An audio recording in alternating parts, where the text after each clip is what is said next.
What's up everybody? I got a shitload of requests lately because of main man's difficulty tier list.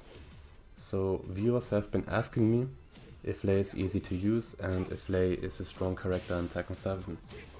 And my opinion is that Lei is somewhere at mid tier and he is definitely one of the hardest characters to use in the game. Yeah, there's a big misunderstanding of the character's playstyle, I guess. So the main man, for example, says that it is hard to play against Lei because of his long move list. But think about it for a second. If you know how to counter Razor Rush, which is Lei's best move, so if you know how to counter this move correctly, the matchup becomes so much easier. But if you don't know how to react to Razor Rush, and instead of that, you know how to counter most of his gimmicks, I guarantee you will lose. So it's not the long move list that makes it hard to play against Lei. It is because people don't know Lei's key moves, and his key moves are leading to mix-up situations that you can avoid. Proper pro level. I think you need more for that.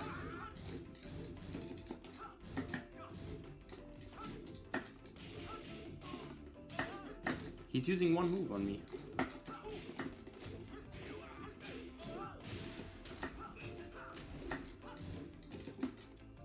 I need to learn how to step Razor Rush.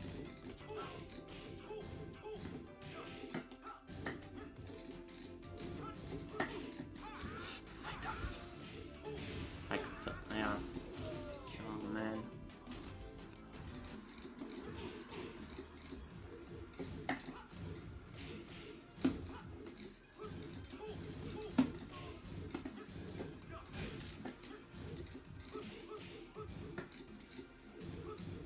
You have to hate the Razor Rush. Right? How can you not hate this move, man?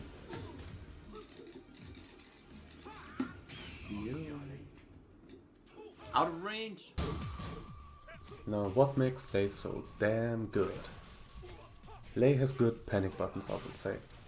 He has his crane hop kick and he can also cheese you out of your life with a series of good reads and momentum. So if you give a Lei player too much space, good luck, sir. Lei has great movement because of his stances and his manual backturn transition. He can also make use out of grounded stances. Lei is not execution heavy, you can play him at his best with low effort execution wise. But with good execution, you have access to great tools like stance movement, or should I say improved stance movement, and magic 4 combos. Lei's tracking is good. Moves like forward 3 can blow up sidesteps. And he has a huge amount of launchers. But your opponent can reduce that amount of launchers by knowing when to interrupt Lei's stances. Because all of his low launchers come out of his stance. And if you interrupt that stance, Lei can't do a low launcher. Then there is his offense. Lei's offense is completely confusing and effective, but hard to apply. Even harder if the opponent knows the matchup. Lei's damage output, besides from punishment and poking, is really high.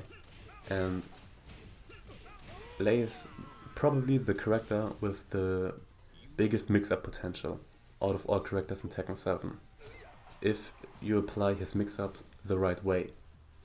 And he also has decent spacing tools. He has a 12 frames mid for keep out, he has back 3+4, and he has his cartwheel up back 4. He also has decent grabs out of his stances, he has his drunken throw, and he has a throw out of dragon, which are pretty hard to break, and counter hits. Counter hits can really hurt. Forward 4-2 is a high crushing safe counter hit launcher for huge damage. And his up forward 3 crushes low very early and is also safe from highs and mids if you cancel the stance. Back 2-4 even goes under mid sometimes, and this move is quite easy to hit confirm and counter it. And then there's Wolf Rush. So if Wolf Rush is countered with your back against the wall, say goodbye to your life bar. Alright, why is Lei so fucking hard to use? His punishment sucks. He got so bad punishment for moves that are -10 up to -13, and that means that your opponents take low risk for throwing out random hop kicks, which is super helpful in the matchup. With punishment requires a lot of precision, and Lei has a trash power crush. The input is forward 2, it is slow, -12 in block and not much rewarding at all.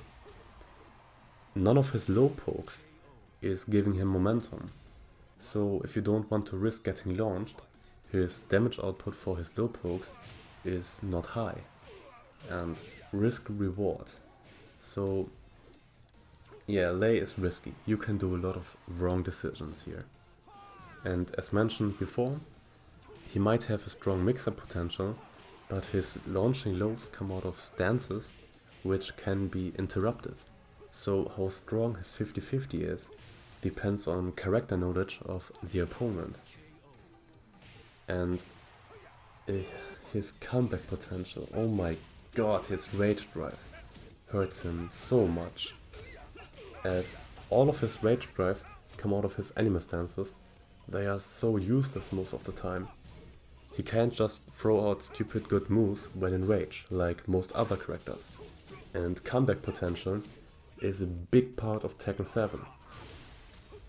And another point that hurts Lei very much is his range. He got 0 range. Lei is definitely a range 0 to range 1 character.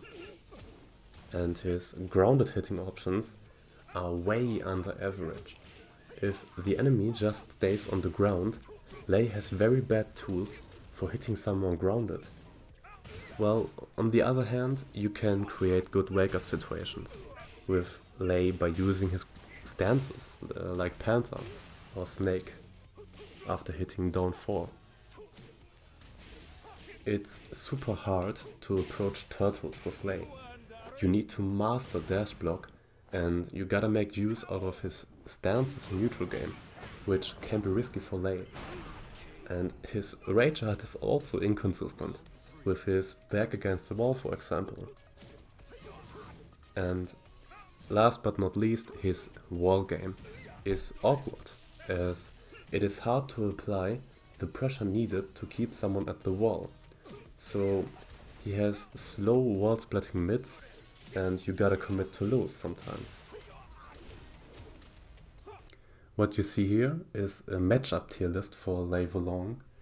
The guys on S tier are his hardest matchups, and yeah, I did like over 6,000 games already with Lei in Tekken 7, and it's just my opinion, you can think of it whatever you want, but this tier list describes how I think about Lei in Tekken 7. He has a lot of good matchups and a lot of bad matchups, and a lot of matchups that are about even, so he's probably somewhere at mid tier.